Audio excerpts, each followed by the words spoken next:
un estudiante solicita un préstamo a 20.000 a una tasa de interés del 7%. ¿Cierto? ¿Cuánto es eso? 14.000. O sea, no, perdón, 7.000. Muy conocido. A Big Bank para asistir a la universidad. El préstamo vencerá dentro de 10 años. Después de que su deuda ha acumulado intereses al 7% durante 10 años, Sam le deberá al Big Bank 40.000. Que es más o menos lo mismo que estábamos diciendo recién. El valor real de esta deuda dependerá de la inflación a lo largo de la década. Si Sam tiene suerte, la economía tendrá una hiperinflación. En este caso, los salarios y los precios aumentarán. Bueno, los precios fundamentalmente, los salarios también, pero en menor medida, digamos los precios. Tanto que Sam podrá pagar su deuda de 40.000 pesos con el cambio que traiga en el bolsillo, porque se está economizando. Estamos partiendo de la base que, ¿cierto? Él debía 20.000 cuando adquirió esto, más los intereses, termina debiendo 40.000, ¿cierto?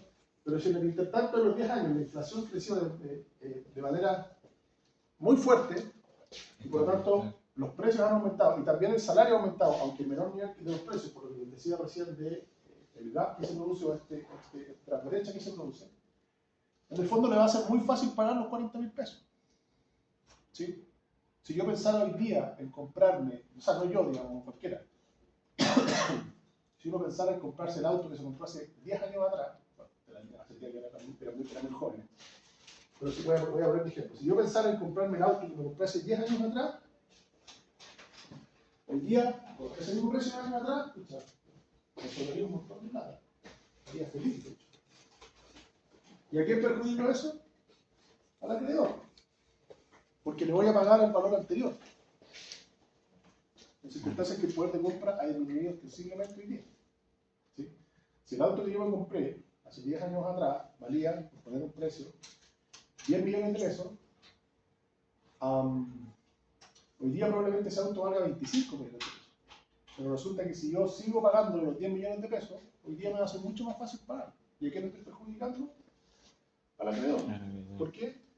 Porque lo estoy pagando con una cantidad de dinero que tiene un poder de compra muy inferior. Es decir, la inflación lo ha perjudicado. Y este es el mismo ejemplo de la inflación posterior. Entonces, precisamente para evitar que se produzca esa situación, las deudas están en muerte. Y así no se perjudican los acreedores. Y ahí sigue el ejemplo. Ese es el primer caso. Ahora dice, en contraste, si la economía atraviesa una gran deflación, que es que los precios se vienen abajo y los salarios también se vienen abajo, Sam encontrará que su deuda de 40.000 será una carga. No sigue, digamos, pero yo más o menos vamos a verlo así. Será una carga extraordinariamente alta. Se produce una situación exactamente al revés. Ya no hay una inflación o una subida de precios, sino que los precios bajan demasiado. Y como bajan los precios, también bajan los salarios, porque los salarios siempre intentan percibir el efecto de la inflación. Bajan los precios y bajan los salarios. Entonces, si resulta que bajaron los salarios, yo hoy día voy a tener que desembolsar 40.000 pesos, ¿cierto?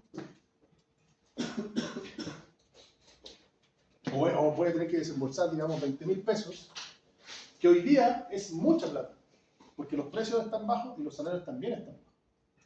Entonces, al revés, en esa situación, yo me he visto perjudicado.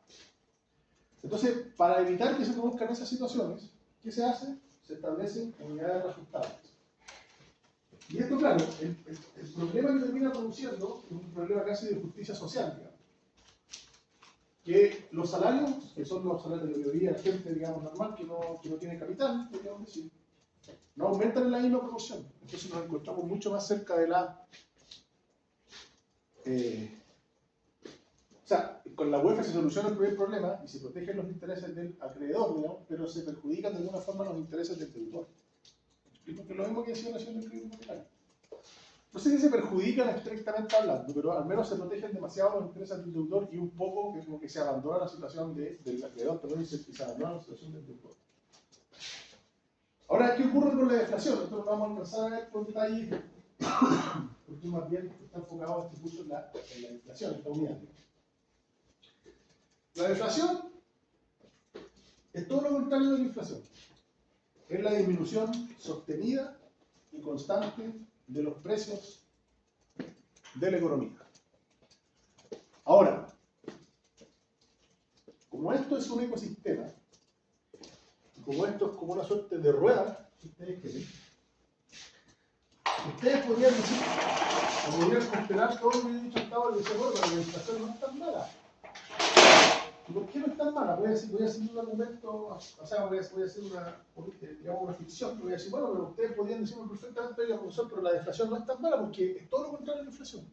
Los precios bajan. Los precios bajan. Efectivamente, no sería problema si los precios bajan, pero los salarios se mantienen o se incrementan. Pero resulta que los salarios normalmente lo que hacen es seguir la evolución de los precios. Y si los precios bajan, ¿qué se va a reajustar si no va a subir los precios? Los salarios van a bajar. Y eso significa que si los salarios bajan y los precios bajan, ¿cierto?, las personas simplemente no van a poder comprar. Y se produce un efecto que es muy parecido a la inflación, pero es incluso peor. Es decir, es como una inflación 2.0 al revés. Y de nuevo se ven afectadas todas las variables de la economía. Aquí nos encontramos mucho más cerca de una depresión, incluso porque la inflación nos puede llevar a una recesión económica, pero la deflación nos va a llevar a una depresión económica, que es una situación tanto peor. Ahora, uno pensaría, o uno, digamos, razonablemente diría, bueno, pero ¿es deseable cierto nivel de deflación? ¿Que los precios bajen? ¿Es deseable para la economía? En un nivel mínimo sí, ¿cierto? O sea, todos nos beneficiamos de que los tomates estén más baratos, ¿cierto? Porque compramos más y que los precios, es una situación transitoria, digamos, está hablando de una situación constante que los precios se vienen a pique, digamos.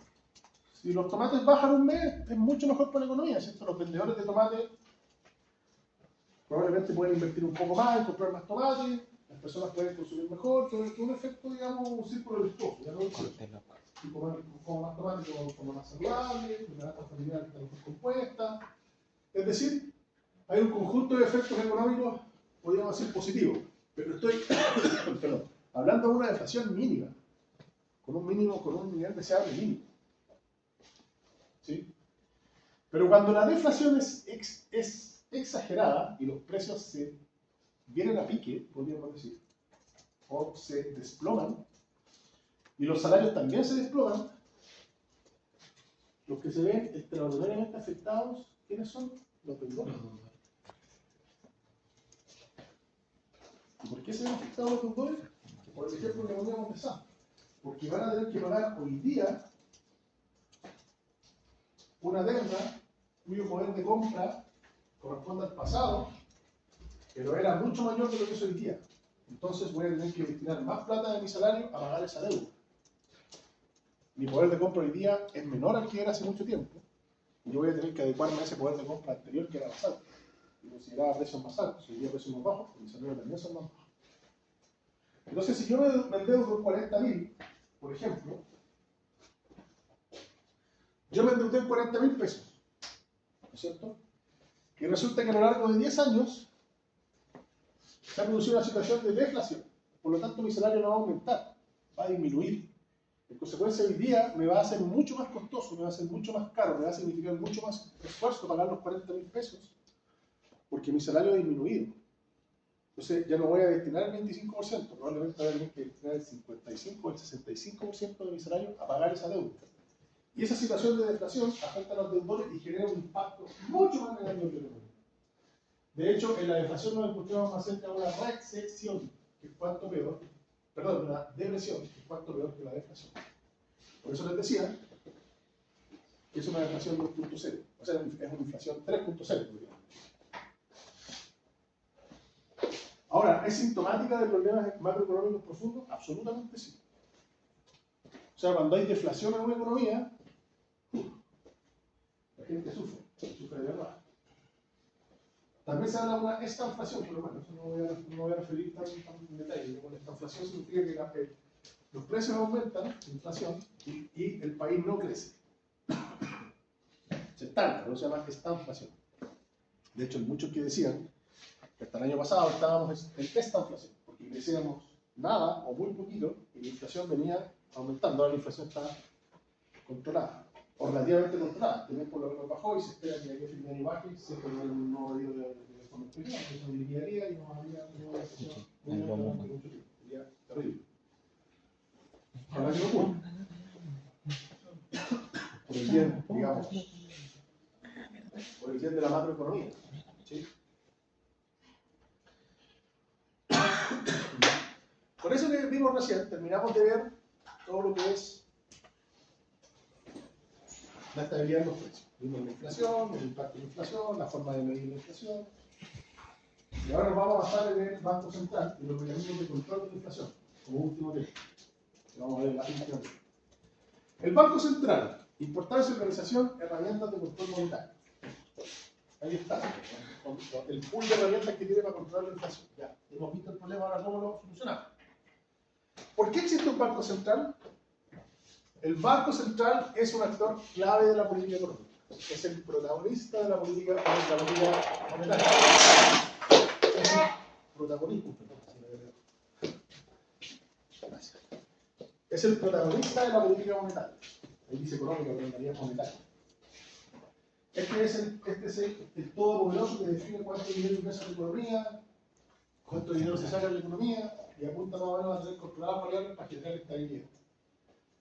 ¿Okay? Por de pronto, lo que hace es controlar la oferta monetaria. ¿Se acuerdan de ese gráfico que vimos que decíamos que se aumenta la oferta monetaria? En el fondo, quien lo hace eso es el Banco Central. El Banco Central es el todopoderoso que controla la oferta monetaria. ¿Puede ser influenciado por el gobierno? Teóricamente sí, pero vamos a ver que en el caso de Chile eso no ocurre. No ocurre. Tiene potestades esencialmente en política monetaria y ciertas potestades en política cambiaria, es decir, puede intervenir la oferta y la demanda de divisas para también generar un impacto en la política monetaria, es decir, su función principal es en política monetaria, pero también tiene ciertas facultades cambiarias que caben dentro del paraguas de política monetaria, que yo puedo utilizar el oro, de hecho lo mismo en la clase anterior, vamos a ver con un poquito más de detalle. Es el actor más relevante de la política monetaria del país. El Banco Central es muy, lo voy a decir 5 veces, muy importante. Muy importante. Es también un actor clave no solamente de la política monetaria, de la política económica en general del país.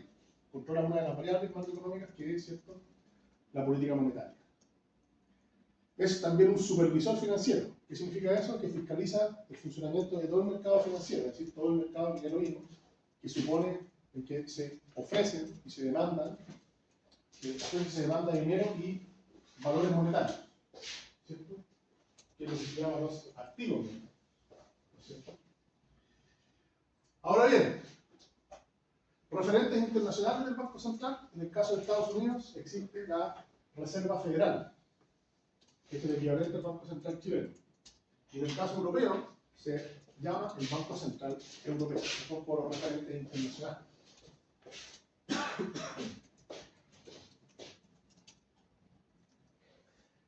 ¿Por qué es importante el Banco Central? Bueno, es un motor de la política monetaria del país. Toda la política monetaria gira y funciona y es administrada y gestionada y decidida y todo lo demás por el Banco Central. Muy bien. Es por tanto un factor clave de la producción económica de un país. Incluso más, si uno quisiera profundizar en esto y darle como ya una importancia casi exagerada, es un barómetro de la institucionalidad de un país. Es un barómetro de cómo funciona la institucionalidad de un país. Así de importante es el Banco Central. Es decir, uno más o menos viendo cómo funciona el Banco Central de un país, estoy hablando del caso de Chile, estoy hablando en general, uno podría hacerse una idea de cómo funciona ese país.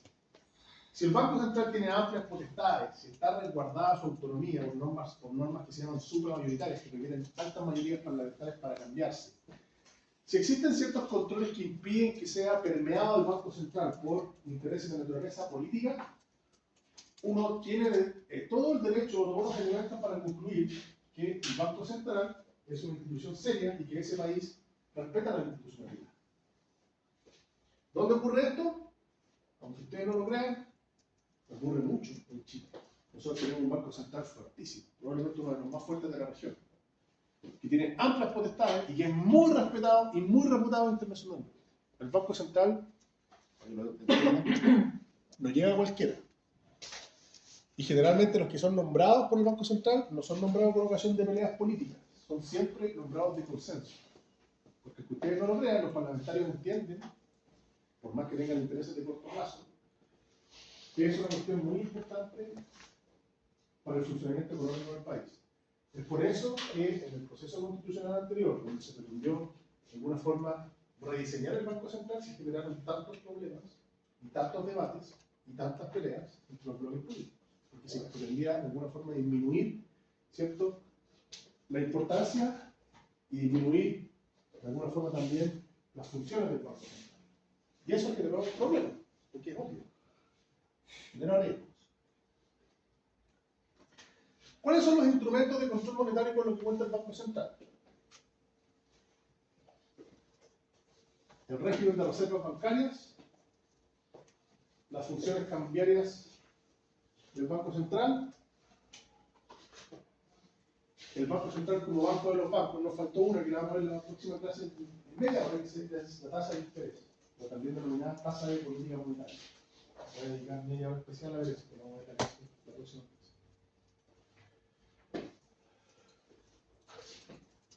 ¿Ok? Ahora, estos son simplemente referencias. Los instrumentos de control monetario son los que tienen una referencia de él, y bueno, el régimen de reservas bancarias, las funciones cambiarias del Banco Central, y el Banco Central como el banco de los bancos. Y ahí les voy a decir por qué se le llama el banco de los bancos. ¿Cómo el Banco Central controla la cantidad de dinero en la economía? ¿Y qué herramientas de control tiene, o de qué herramientas de control dispone para ese efecto? Vamos a ver el régimen de reservas bancarias. ¿En qué consisten las reservas bancarias? ¿Qué son las reservas bancarias? Es la cantidad de dinero que los bancos, como su nombre lo indica,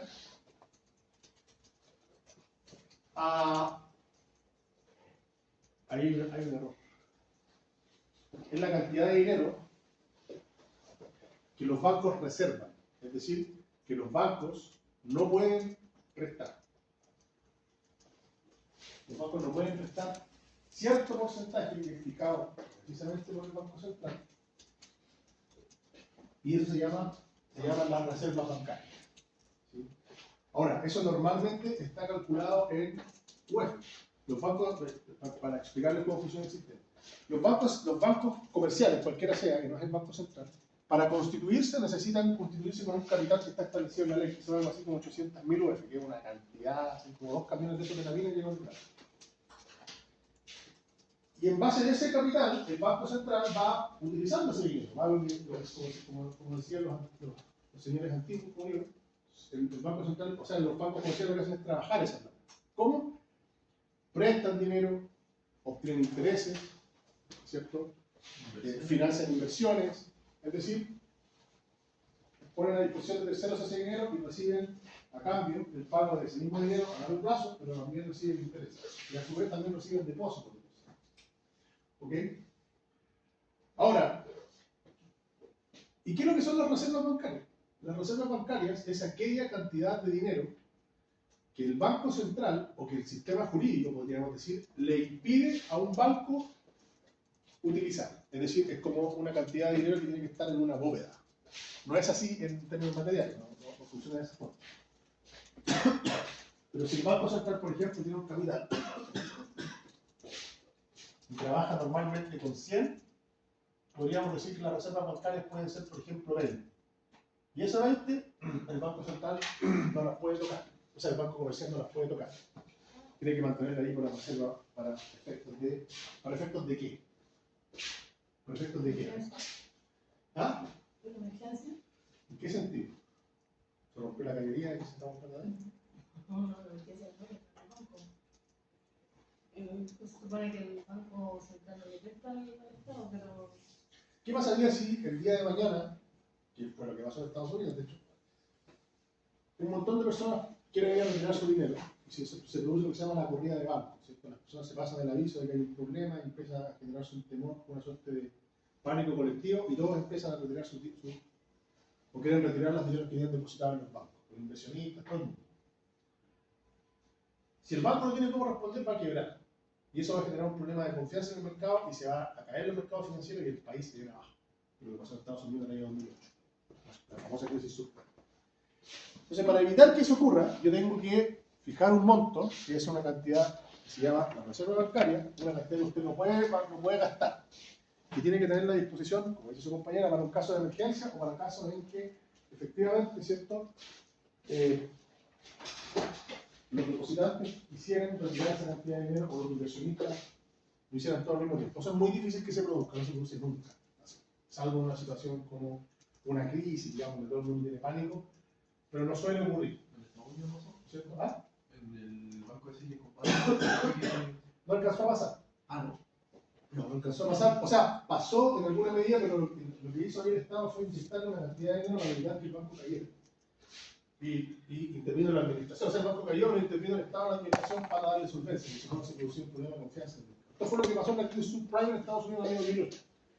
Resulta que los bancos empezaron a prestar una cantidad de dinero mucho más allá de lo que podían. O sea, empezaban a darle crédito hipotecario a gente que no podía pagar. Y resulta que después la gente entró en default, el banco no recibió dinero y se vino abajo, porque no podía pagarle a su vez a sus acreedores. Entonces, para evitar que esa situación se produzca, el Banco Central y la regulación lo que dicen es, mire, usted tiene que tener cierta reserva bancaria.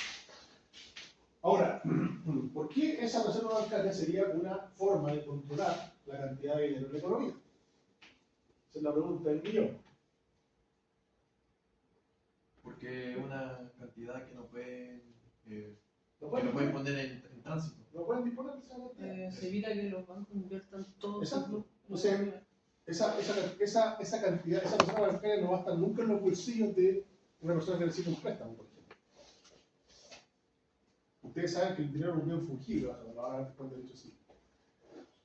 Pero es un bien fungible en el sentido que no importa si yo tengo un billete o el que tiene usted. El que tiene usted es el mismo billete, tiene el mismo valor, es un bien fungible, tiene el mismo valor económico. No importa, la diferencia sería que yo tenga una cadena que tiene mucho valor sentimental, no es la misma que tiene usted, porque usted tiene otro valor sentimental. Pero el dinero no es así, el dinero es un bien fungible. Entonces esto no está pensado en que usted puede gastar estos billetes y estos no, está pensado en términos porcentuales. Usted lo puede gastar más allá del 40%, del 30%, no, por eso está en el 16% de la reserva bancaria. ¿Okay? Entonces ese es un primer mecanismo para controlar la cantidad. Ya, bueno, ahí también les voy a subir una apunte que explica, que igual es un poco complicado, pero explica cómo se produce a partir del uso de la reserva bancaria el efecto multiplicador del dinero. ¿Ya? Que es proporcional al tamaño de la reserva. Que en el fondo el banco, el dinero que sí puede trabajar, lo va multiplicando, y así andan los bancos, es un tremendo negocio. Pero los bancos, las reservas bancarias son un mecanismo de controlar la cantidad de dinero en la economía. Después, en segundo lugar, tenemos las funciones bancarias cambiarias del Banco Central. ¿En qué consisten las potestades cambiarias del Banco Central? El Banco Central puede comprar divisas y puede vender divisas. Por ley, la ley orgánica del Banco Central establece que el Banco Central tiene divisas, tiene reservas de divisas, es decir, mantiene en sus bóvedas o en su cuenta corriente una cantidad enorme de millones y millones de dólares. Y puede ir jugando con eso, jugando en el buen sentido, en el sentido que puede mover la oferta y la demanda en un sentido. ¿Por qué? Porque tiene ciertas reservas que puede vender o eventualmente puede comprar dinero o divisas que están en el mercado. ¿A qué me refiero eso? Por ejemplo, el Banco Central puede tener, supongamos, 400 millones de dólares de reservas bancarias. Esto ya no es la, o sea, no es la reserva de la anterior, es una reserva de divisas. Tiene 400 millones de dólares. ¿Ok? Y resulta que el precio del dólar, el Banco Central, que esto fue lo que ocurrió, está demasiado alto, está muy alto el precio del dólar. Y eso afecta a las inversiones. O sea, perdón, afecta a quién beneficia, a los importadores o a los exportadores. ¿A los que venden productos por fuera o a los que compran productos por fuera? Beneficia a los exportadores, porque ellos venden productos hacia afuera y reciben el pago en dólares. Entonces reciben a un precio muy alto, pero perjudica mucho a los importadores, porque tienen que pagar más caro. Y ahí se produce lo que se llama un desbalance de la balanza de pagos, que es la resta entre la cantidad de divisas que salen del país y las que entran del país. Entonces el Banco Central lo que puede hacer es decir, mira, el dólar está muy alto, están produciendo ciertos desequilibrios, entonces lo que voy a hacer, voy a intervenir en el mercado cambiario para bajar el precio del dólar. ¿Y qué es lo que hace? No, al revés. Mete dólares en la economía. ¿Por qué mete dólares en la economía? Porque cuando uno tiene mucho de un bien, ese bien se deprecia. ¿Y en qué se traduce esa depreciación? En que el precio baja. Entonces, como hay muchos dólares, la gente dice, ya no es un bien tan escaso, el precio tiende a bajar. Pero también puede producir que el dólar esté muy bajo. Y es el efecto contrario. Si el dólar está muy bajo, los que se ven perjudicados son, en ese caso, los exportadores. Y también se puede producir un desbalance, pero al otro lado de la balanza de pagos. Y en ese caso, el Banco Central puede intervenir sacando dólares de la economía, metiendo dinero. Entonces yo compro muchos dólares. Y cuando compro muchos dólares, genero escasez en el mercado y eso hace que el precio del dólar suba.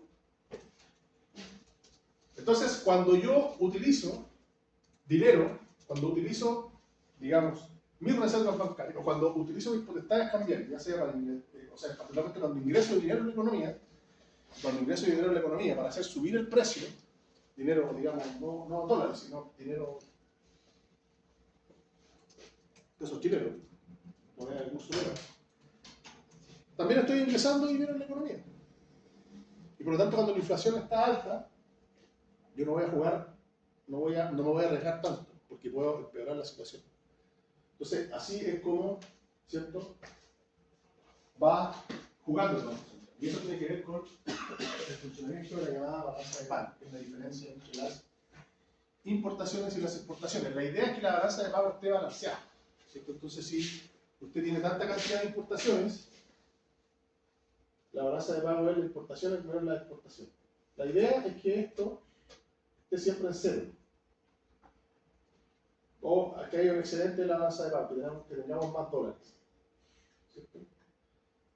Pero si hay menos y se produce un desbalance, esto baja demasiado y esto sube demasiado, se pueden producir problemas que afectan a los inversionistas, a los importadores y a los exportadores. Se produce un desbalance y el Banco Central interviene a través de sus potestades cambiarias. Ese es un segundo mecanismo de función cambiaria del Banco Central. El Banco Central también despliega funciones supervisoras sobre el sistema bancario. Establece lo que se llaman los compendios de normas. ¿Qué es lo que son los compendios de normas? Es un conjunto de disposiciones que establecen la manera como los bancos tienen que realizar sus operaciones crediticias. El interés que pueden cobrar y no pueden cobrar, cómo tienen que vender divisas y comprar divisas si algún banco quiere comprar o vender divisas, ¿cierto? Cuáles son las transacciones que están permitidas y no están permitidas, cómo se informan las reservas bancarias, así se erige una suerte de supervisión financiera. Y cuando yo intervengo, digamos, interactuando con los bancos, les puedo dar ciertas instrucciones a los bancos que pueden hacer que los bancos al final del día terminen ofreciendo menos cantidad de dinero y por lo tanto ingresan menos dinero a la economía. Por ejemplo, yo le puedo decir a los bancos, ¿sabe qué? Restrinja los créditos hoy día.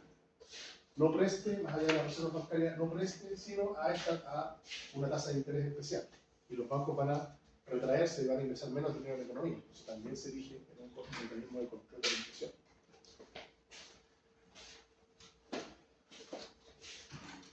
El tema de la tasa de descuento ya vamos a Entonces, el Banco Central de Chile, ¿cuál es el marco normativo que tiene? La Constitución Política de la República, el capítulo 13, la Constitución Política actual. Y tiene una ley orgánica constitucional que es la que está ahí, la 18.840, para la página del Banco Central. ¿Cuál es la estructura orgánica que tiene el Banco Central? Tiene 5 consejeros, uno de los cuales es elegido o elegida presidenta, hoy día Rosana Costa, presidenta. Y los designa el presidente de la República con acuerdo del Senado, es decir, tiene que haber consenso entre todos los poderes públicos, dada la importancia de la función.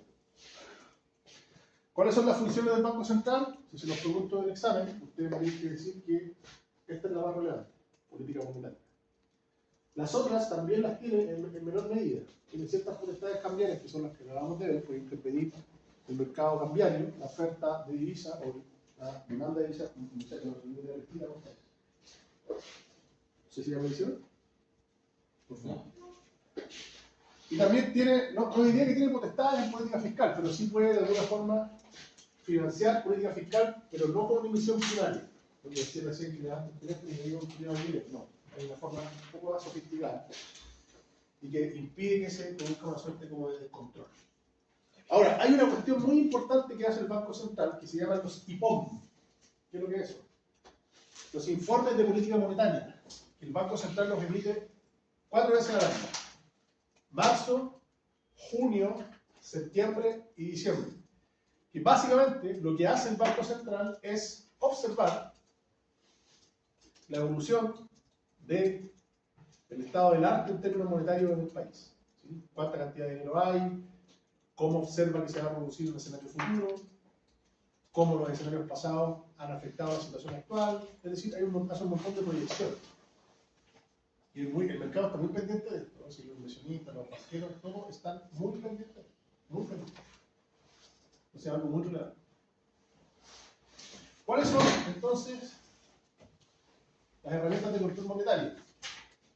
Lo que explicaba recién era una cuestión teórica, que ahora vamos a ver de acuerdo a las normas constitucionales. La emisión primaria del dinero es lo que yo les comentaba recién, que no quiero que me lo pongan así en el sector, porque voy a poner el número que me lo pongan así. Y básicamente el presidente de la República o el régimen político en términos generales levanta el teléfono para, ¿cierto?, pedirle al Banco Central que emita dinero. ¿Por qué? Porque hay un déficit presupuestario fiscal. Es decir, los ingresos que tiene el Estado son mucho menores que los gastos que tiene que asumir. No tiene para pagarle los sueldos a los trabajadores, no puede pagar bonos, no puede pagar mobiliario, no puede construir hospitales. Hay un déficit presupuestario por la manera de política fiscal. Es decir, tiene ingresos menores a los gastos. ¿Podría el Banco Central incluir una emisión primaria de dinero? Es decir, emitir a la sola solicitud del régimen político, del Ejecutivo, dinero? No, no se puede. No es posible. Está prohibido en la Constitución. ¿Por qué? Porque el Banco Central es un ente autónomo que decide en base a consideraciones técnicas. Entonces no se deja pautear, no porque no quiera, sino porque la Constitución así lo ha, digamos, establecido. No se deja pautear por el Ejecutivo. Se toman decisiones en base a consideraciones de índole técnica. Ahora, ¿esto opera siempre así? No. Hay casos calificados en que se permite, pero son muy excepcionales. Por ejemplo, cuando existe riesgo en la operación de la cadena de pagos.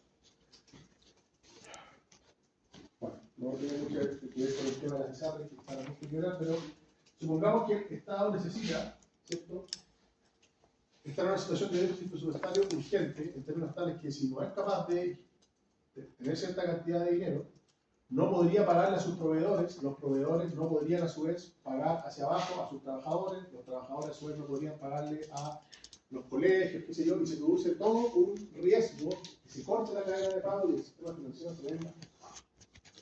Cuando ese riesgo existe y es inminente, excepcionalmente se puede utilizar. ¿Sí? Esa es la Constitución. En segundo lugar, en caso de guerra externa, que es más o menos obvio, supongamos que nos atacan algunos de nuestros vecinos, ¿cierto? Los argentinos, los peruanos, los bolivianos, o otro país, digamos. Manda 5 casas F-16 a bombardear Santiago. Y el Estado necesita defenderse, necesita comprar tanques, aviones. En ese caso, el Estado puede, con acuerdo del Consejo de Seguridad Nacional, que lo integra el presidente de la República, el presidente de la Corte Suprema, el presidente del Senado, la Cámara de Diputados y el cuando esté jefe del Ejército, solicitar, ¿cierto?, la emisión primaria para efectos de financiación unitaria. Y en segundo lugar, en lo que se llama el mercado secundario abierto, que también es excepcional. ¿Qué es lo que ocurre aquí? El mercado secundario abierto, que en el fondo lo que hace el Banco Central es... El Banco Central, el Estado lo que puede hacer es emitir bonos, ¿cierto? Emitir bonos, pero no en el Banco Central, sino que a privados. Lo mismo que yo les decía antes. Entonces yo le emito un pagaré a un privado, un bono soberano, se llama. Le emito un pagaré y le digo, ¿sabe qué? Le voy a pagar 40.000 millones de dólares y usted ahora entrégueme 20.000. Entonces el banco se constituye, o ese inversionista extranjero, o esa empresa, ese, digamos, banquero extranjero, se constituye el acreedor del Estado. Porque le entregó 40.000 millones de dólares, o sea, le entregó 20.000 millones de dólares y le va a cobrar después de un plazo de 10 años 40. ¿Qué puede hacer con ese bono? El banquero. Podría venderlo. Podría decir, oye, tengo acá un bono del Estado de Chile que me debe 40.000 millones de dólares. Y estoy con un problema de liquidez y necesito venderlo. Lo vendo en el mercado secundario. ¿Y quién podría adquirirlo? El Banco Central. Podría adquirirlo. Ahora ustedes me podrán decir, bueno, pero eso podría ser un subterfugio porque podría ser un mecanismo transversal para eludir la prohibición de emisión primaria. No, no es tan así. Porque tiene que ser informado y es excepcional. Es muy raro que el Banco Central haga eso. Está pensado para también casos muy particulares, pero en general no ocurre. ¿Qué es lo que establece la Constitución? Eso. Que nada, no lo voy a leer la norma. Usted la lee en su casa. Voy a leer el primer inciso. El Banco Central solo podrá efectuar operaciones con instituciones financieras, sean públicas o privadas. De manera alguna podrá otorgar a ella su garantía, es decir, el Banco Central no puede decir, ¿sabe qué Banco Central? Usted se va a endeudar con un banco extranjero y yo le tengo mi garantía. No, eso está prohibido. Está prohibido si es la ley, pero es la Constitución. Es inconstitucional, no se puede. ¿Alguien podría pedir un préstamo al Banco Central? Usted. ¿Podría? No. El Banco Central no realiza operaciones con personas naturales. Y ahí lo dice. Podrá efectuar solo operaciones con instituciones financieras. Por eso se dice que es el banco de los bancos, porque además supervisa los bancos. Entonces yo no puedo ir al Banco Central a decir que sabe que el Banco Central presta un crédito. No, es un supervisor financiero que se relaciona con los bancos, no con las personas. El impacto lo que hacen las personas, por supuesto, pero no es, digamos, no puede realizar operaciones de esa naturaleza. La emisión secundaria de dinero, tasa de encaje. Ese es un segundo tipo de emisión secundaria de dinero. Esto también es bien complicado, voy a explicar bien rápido. La tasa de encaje es el porcentaje del total de depósitos que las instituciones deben mantener en reserva. Es lo mismo que les decía recién, la reserva. ¿Sí? Es una cantidad, porcentaje, que los bancos deben mantener depositadas en el Banco Central, no lo tienen en su bóveda, lo tienen depositado en el Banco Central. Y por lo cual este paga ciertos intereses. O sea, no solamente una reserva bancaria, sino que yo además le pago intereses, porque el Banco Central también puede operar con ese dinero. Ahora, ¿por qué la tasa de encaje incide en la oferta de dinero? Bueno, por lo que decíamos recién, porque no es dinero que el banco pueda disponer, por una parte. Y segundo, porque, claro, al recibir intereses, esos intereses ingresan al flujo monetario del banco que tiene esa cosa. Y ese dinero también puede utilizarlo, se capitaliza los intereses. Si se le pagan intereses del 10% sobre 100 millones de dólares, va a recibir 10 millones de dólares y va a empezar a utilizarlos para efectuar créditos, financiar inversiones. ¿Pero este es otro tipo de reserva bancaria? ¿Perdón? ¿Este es otro tipo de reserva No bancaria? es lo mismo. Lo que pasa es que se llama tasa de encaje del porcentaje. La tasa es lo que se aplica al porcentaje y el resultado de ese porcentaje es la reserva bancaria. Hagámoslo con un ejemplo rápido, corto. Por ejemplo, uno podría decir, mire, ¿sabe qué, señor? El porcentaje de encaje es un 5% sobre 100. ¿Cuánto resultaba de eso? 5.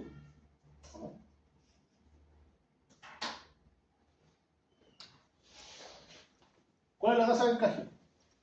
5%. ¿Y cuál es la reserva bancaria? 5. 5. Entonces, la tasa de encaje son como primo del palo, digamos. La tasa de encaje cuando se aplica sobre un determinado monto, configura lo que se llama la reserva bancaria. ¿Entiendes?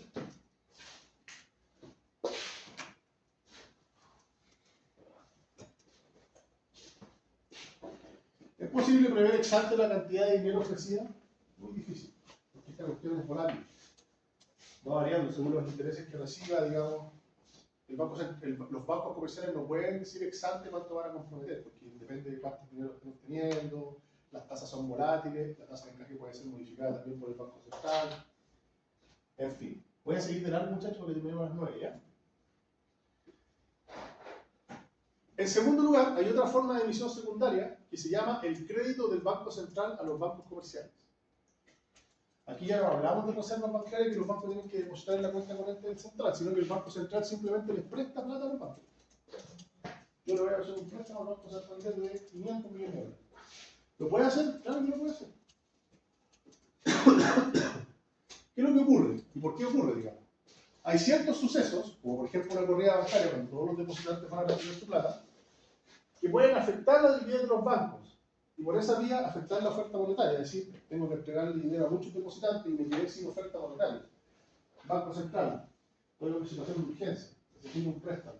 ¿Para qué? Porque estoy falto de liquidez. Entonces yo le digo, ok, voy a realizar una operación financiera con usted y le voy a prestar cierta cantidad de dinero. ¿Qué es lo que apunta a eso? A evitar que se produzcan desequilibrios. Porque si yo no puedo cumplir mis obligaciones, se produce un problema de oferta monetaria y eso también va a generar un problema de confianza y puede generar lo que se llama una corrida bancaria. Entonces, a partir de este elemento, el Banco Central lo que hace es evitar las corridas bancarias y evitar que las variaciones bruscas de dinero. Por ejemplo, ¿qué es lo que ocurre? Ocurre que muchas empresas tienen que pagar el IVA por ahí por el 20 de cada mes. Y como tienen que pagar el IVA dentro del 20 de cada mes, significa que tienen que depositar esa cantidad de dinero en el servicio de impuestos internos. ¿Y cómo pagan? Van al banco, retiran su dinero y pagan. Y lo hacen todas las empresas, porque es una cuestión que opera a todas las empresas. Entonces el banco se ve que muchas empresas le dan dinero para pagar el IVA y se quedan con un problema de liquidez. Chuta, no tengo para realizar el resto de las operaciones. Ok, Banco Central, venga a sálveme. Ok, ahí está. Le presto esa cantidad de dinero. ¿Y usted qué va a hacer con eso? La va a ingresar también a la economía. Va a hacer unos préstamos, o va a poner la disposición de los cuentas multistas, o lo que sea que haga. Eso también es una forma de controlar la cantidad de dinero de la economía. Pero también podría ocurrir que haya mucho dinero en la economía. Y el Banco Central lo que hace es aplicar tasas de interés más altas para que los bancos tengan que pagarle más al Banco Central y de esa forma retira dinero de la economía. Diga. Si el Banco Central le presta al Santander como 100 millones de pesos de dólares. Después, ¿cuántos intereses tiene que pagar el banco al Banco Central? Es que no hay, eso no está regulado por ley. Eso depende del acuerdo entre ellos. Ellos realizan ciertas operaciones en virtud del cual acuerdan, como cualquier particular, no se rige por la tasa de política monetaria. O sea, tiene cierta referencia en la tasa de política monetaria, que es la tasa que opera en general para la economía. Pero hay un acuerdo entre ellos. Es decir, el Banco Central le dice, mire, yo con esta cantidad de dinero, yo se lo presto a usted, pero usted me tiene que devolver con un interés del 5%, del 2%. Ahora estamos hablando de cantidades siderales de dinero, no estamos hablando de 100 millones de dólares, estamos hablando de millones y millones de dólares. Entonces eso depende del banco, no se puede saber exacto. Pero generalmente, obviamente, el Banco Central no pierde y apunta a tener que estar ganancia. No va a hacer quebrar por un banco, que es problemático. Ahora, ¿por qué la tasa de interés normal, que después la vamos a ver en la clase anterior, puede haberse afectado en estos casos? Bueno, porque puede haber mucho dinero en la economía. Cuando hay mucho de un bien, ese bien vale menos. Y por lo tanto, como el valor se determina muchas veces por la tasa de interés, la tasa de interés puede tender a bajar. ¿Tasa de mayor cuánto? Y las operaciones de cambio internacional. ¿Qué es lo que dije recién? No lo voy a repetir. El Banco Central puede vender divisas, lo que significa que ingresa dólares a la economía y saca dinero. Porque para vender dólares, ¿qué hace? Entrega dólares y recibe pesos. Entonces saca pesos de la economía. Y así puede controlar la cantidad de oferta monetaria. Y al revés, si compra divisas, ingresa dinero a la economía. Porque para adquirir los dólares tiene que entregar pesos. ¿Sí? Ahora siempre conviene observar el dinero. Si sacó y puso al mismo tiempo, uno va a decir lo que es. El efecto neto es que sacó más de lo que puso o viceversa. Puso más de lo que sacó. Operaciones de mercado abierto y estabilización monetaria, esto ya es muy sofisticado. No lo voy a ver, lo tengo ahí como referencia. Esto lo vamos a ver la próxima. No, vamos a ver el tiro. Vamos al tiro y terminamos. No, que aquí sí terminemos. No, necesito. Un segundo.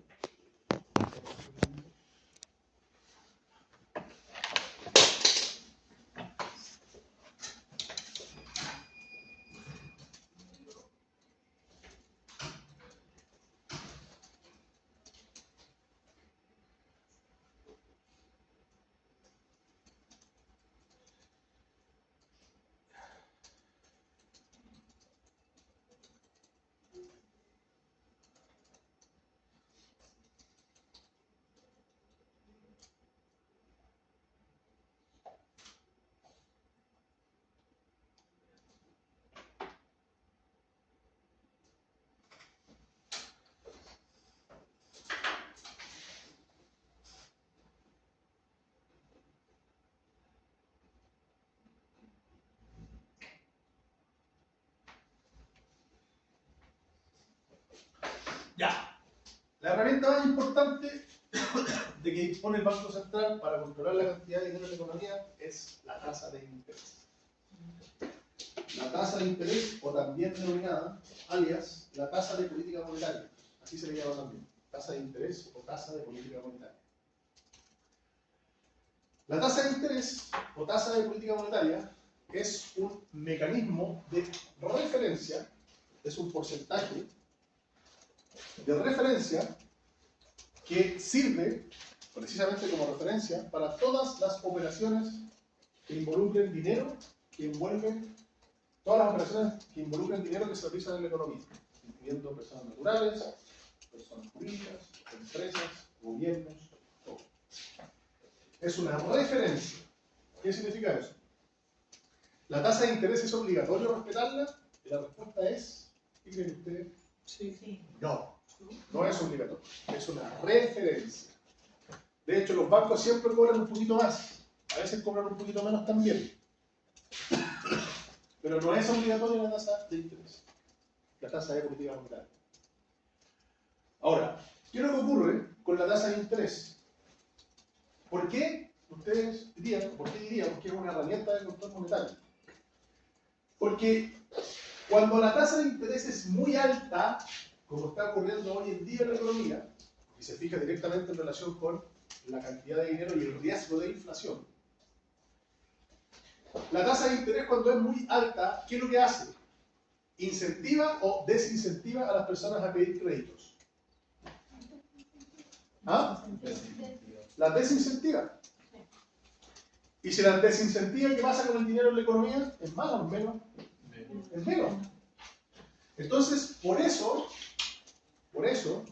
que hoy día, en un escenario de inflación alta que tenemos, que bordea o va en torno al 11%, nosotros tenemos una tasa de inflación alta. ¿Por qué tenemos una tasa de inflación alta? Porque es el mecanismo, el mecanismo más adecuado o más óptimo, si ustedes quieren, para reducir la cantidad de dinero en la economía, para que no siga aumentando, o incluso para sacar dinero de la economía, para que las personas no se endeuden. Hoy día, con una tasa de interés altísima, porque es alta hoy en día, las personas lo van a versar 2 veces antes de endeudarse. Hay algunos que tienen que hacerlo, pero en general, las personas lo van a versar 2 veces y van a decir, no sé si endeudarme. ¿Por qué? Bueno, porque es un poco complejo, puede tener que pagar mucho interés. Entonces eso hace que, obviamente, las personas, por ejemplo, no obtengan crédito hipotecario, o si lo obtienen, les fijan requisitos muy altos porque el riesgo también es muy alto. En consecuencia, la tasa de interés que fija el Banco Central no solamente es una referencia para las operaciones que realizan los bancos con las personas naturales, también es una referencia para las inversiones. Entonces, cuando la tasa de interés está alta, los inversionistas tampoco realizan muchas inversiones porque les sale muy caro, porque los inversionistas para hacer inversiones tienen que pedirle plata al banco, no al Banco Central, al banco comercial. Y si la tasa de interés está muy alta, se produce el mismo efecto que las personas. No me voy a endeudar. Y si no me endeudo, no hay inversión. Entonces, todos esos costos que generan la tasa de interés alta son costos que buscan un objetivo específico, que es reducir la cantidad de dinero en la economía y, en definitiva, bajar la inflación. Por eso es tan importante. Eso es cuando la inflación está alta. Pero cuando la inflación está baja, lo que ocurre es exactamente al revés. Cuando la inflación está baja, es decir, cuando no hay un aumento sostenido de los precios, lo que nosotros tenemos, digamos, es que para evitar el riesgo de recesión, al que podemos vernos expuestos, si los precios bajan mucho, porque podemos ir al otro extremo y caer en deflación, mire, voy a subir o voy a incrementar un poquito el dinero en la economía. ¿Cómo lo hago? Voy a bajar la tasa de interés. ¿Para qué? Para incentivar que las personas pidan créditos, y eso supone que los bancos le pasan crédito a las personas y se produce el efecto helicóptero. Todos tienen crédito para todos. Compro auto, renuevo la casa, cambio, viajo. Y desde el punto de vista de los inversionistas, pues es lo mismo. Si las tasas son bajas, los inversionistas se endeudan, realizan inversiones y eso lo que produce es el dinamismo, dinamiza la economía. Entonces, la tasa de interés es, podríamos decir, un mecanismo fundamental, que es el mecanismo por antonomasia, de que impone el Banco Central, por antonomasia me refiero al esencial, el más importante para controlar la cantidad de dinero en la economía. El Banco Central aumenta tasa de interés del 1,5% para evitar la acumulación de desequilibrios macroeconómicos. ¿Cuándo se producen los desequilibrios macroeconómicos? Cuando la cantidad de dinero está muy alta y cuando la inflación está muy elevada. La mayor en 20 años. Banco Central aumentará en 125 puntos base la tasa de interés y asegura que las expectativas de inflación han aumentado en todos los plazos. Gracias por los retiros del 10%. Sí. En su reunión de política monetaria, el Consejo del Banco Central de Chile acordó incrementar la tasa de interés en 125 puntos, hasta 2,75. La decisión fue adoptada por la unanimidad de sus miembros. Ahora, créanme que 75 puntos base, que un 0,75 es mucho. Es decir, aumentar la tasa de interés de un 9%, por ejemplo, a un 9,75 es brutal. Y de un 0,25 también es brutal. Es decir, aquí poquito es mucho, porque usted tiene que calcular esa tasa sobre una base monetaria, y esa base monetaria es una cantidad inconmensurable de dinero. ¿Se entiende la fijación, la importancia de la tasa de interés? Sí. ¿Seguro? ¿Sí? ¿Quién dijo sí? Explíqueme. No, muy tarde. Muy tarde. Estamos cansados ya. No, pero yo sé que lo entiendo. Entonces, ¿cuál es la importancia de la fijación de la tasa de interés por parte del central? Uno, permite controlar la cantidad de dinero existente en la economía, porque con esta referencia, digamos, las personas se van a guiar por esta referencia para ver si efectúan operaciones de crédito en el sentido que significa incrementar dinero en la economía o eventualmente sacar dinero de la economía. Es un tema de incentivos. La tasa de interés genera incentivos en un sentido determinado o en otro sentido. Es generalmente seguida por los agentes financieros. O sea, si la tasa del Banco Central está en 11,75, hay una banda en que los créditos no van a ser menores que esa tasa. Es muy difícil que lo sean. Podría ser un poquito mayores, pero esa banda es como una referencia que prácticamente, si ese no se cumple exactamente, se cumple, digamos, muy cercana. Entonces es una referencia que todos los agentes de mercado siguen, porque si imagínense las tasas a fijar a cada uno como quiere.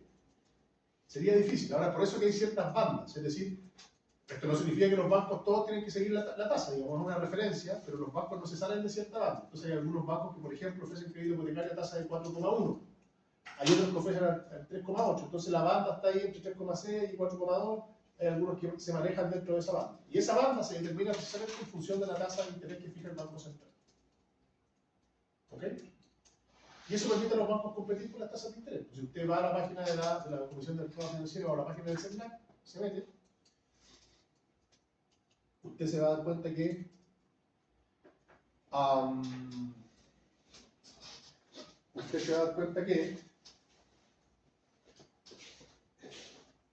¿qué está diciendo? Usted se va a dar cuenta que va a encontrar un montón de competencias entre los distintos bancos. ¿Ok? Eso. Terminamos entonces la unidad 2.